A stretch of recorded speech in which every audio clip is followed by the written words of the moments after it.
प्राचीन समय में कौंडिल्य नगर में सुमेधा नाम के एक ब्राह्मण रहते थे। उनकी पत्नी का नाम पवित्रा था। दोनों बहुत धर्मात्मा और भगवान विष्णु के भक्त थे, लेकिन अत्यंत गरीब थे।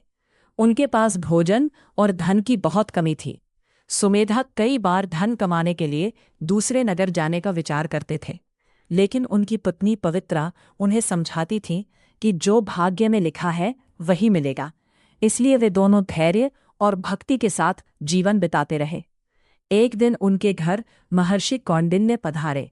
दोनों ने श्रद्धापूर्वक उनका स्वागत किया। पवित्रा ने ऋषि से अपनी गरीबी दूर करने का उपाय पूछा। तब महर्षि कौंडिन्य ने कहा, अधिक मास के कृष्ण पक्ष में आने वाली परमा एकादशी का व्रत करो। यह व्रत सभी पापों का नाश करता है और धन, सुख तथा मोक्ष प्रदान करता है। महर्षि ने उन्हें परमा एकादशी का महत्व बताया और विधिपूर्वक व्रत करने की सलाह दी। सुमेधा और पवित्रा ने पूर्ण श्रद्धा और नियमपूर्वक परमा एकादशी का व्रत किया। उन्होंने भगवान विष्णु की पूजा की, रात्रि जागरण किया और दान पुण्य किया। भगवान विष्णु उनकी भक्ति से प्रसन्न हुए। कुछ समय बाद उनके घर सुख समृद्धि आने लगी। उन्हें धन, सम्मान और सभी प्रकार के सांसारिक सुख प्राप्त हुए। जीवन के अंत में दोनों को भगवान विष्णु के धाम की प्राप्ति हुई।